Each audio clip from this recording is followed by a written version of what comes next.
کشور ما برای در همکاری با جامعه جهانی عملی نمودن پیشنهاد تاجیکستان درباره اعلان نمودن 10 ساله نوی بین المللی آب برای رشد استوار جد و جهد می نماید. در این جاده مساعدت به تطبیق فراگیر 10 ساله مذکور که با پیشنهاد تاجیکستان و با اتفاق آرا از جانب مجمع عمومی سازمان ملل متحد اعلان گردید، یکی از وظیفه‌های مهمی دوره نزدیک به شمار می‌رود. دانشجویان محترم، موضوع امروزه ما نقش وسایط اخبار عامه در انعکاس تشبس‌های جهانی پرزیدنت جمهوری تاجیکستان محترم امامعلی رحمان اوید به مشکلات آب و استفاده عاقلانه ذخیره‌های آن. دریاب که ما زاده سیاره آبیم. دریاب که ما زاده سیاره آبیم، در روی زمینیم ولی پاره آبیم. واقعاً از روی معلومات‌های رسمی معلوم شده است که بیشتر از 71% مساحت سطح زمین را آب احاطه می‌کند و همه آب‌های کره زمین را گیدروسفر می‌نامند، یعنی گیدروسفر قبط آبی کره زمین. در این قبط آبی از روی معلومات‌های عالمان 140,000 نمود حیوانات و 10,000 نمود نباتات فعالیت می‌کند.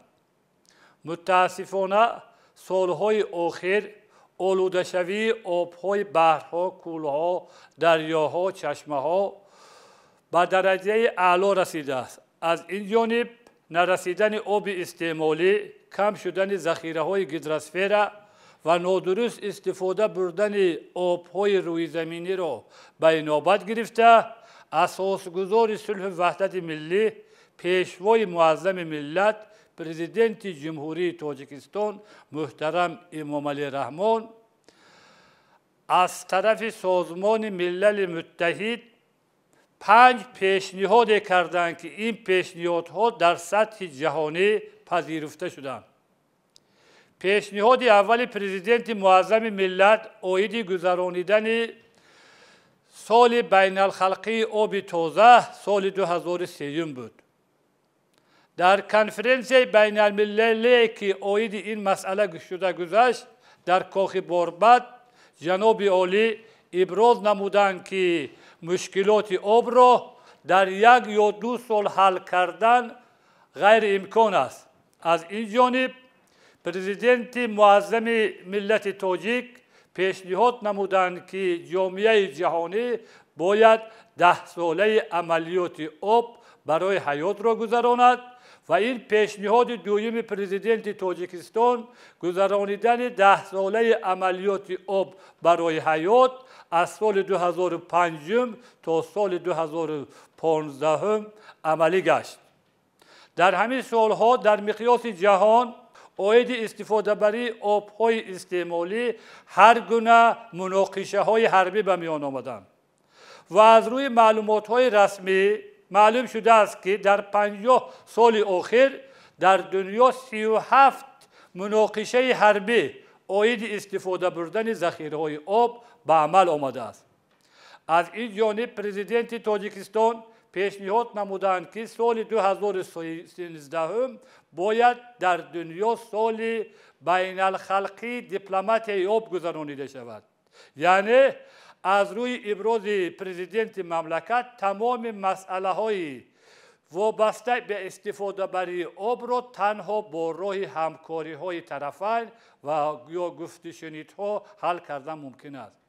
این پیشنهاد پرزیدنت مملکت ما نیز در سطح جهانی هم‌آوازی یافت و بسیار مسئله هایی که وابسته به استفاده بری عاقلانه آب بحث‌ها را به میان آمده بود عملی گشت. بعداً پرزیدنت ما پیشنهاد چهارمشان اوید گذرانیدن 10 ساله عملیات آب برای رشد استوار، یعنی از سال 2018 تا سال 2028 این پیشنهاد نیز در جامعه جهانی قبول شد و این پیشنهاد الحال در تمام سطح جهان در سطح خوب رفته ایستاده است، عملی شده ایستاده است. تغییریابی اقلیم رو به نظر گرفته، نرسیدن آب استعمالی رو به نظر گرفته، یعنی آبشوی پریخ‌ها رو به نظر گرفته، پرزیدنت محترم مملکت ما ابراز نمودند که سال 2026 باید سال حفظ پریخ‌ها اعلان کرده شود و همزمان روز حفظ پریخ‌ها نیز عملی شد. خیلی که از گفته‌های بالا برمی آید 5 پیشنهاد پرزیدنت تاجیکستان در جامعه جهانی عاید استفاده بری عاقلانه ذخیره‌های آب قبول شده است که در دنیا این خیلی مملکت وجود ندارد که 5 پیشنهاد سر یک مسئله. وقتی که من اشتراکی چندین مجلس‌های علمی و سیمپوزیوم‌های بین الخلقی عاید مسئله‌های استفاده بری آب بودم، وقتی که مهمانان به تاجیکستان آمدند انگشت حیرت گزیدند.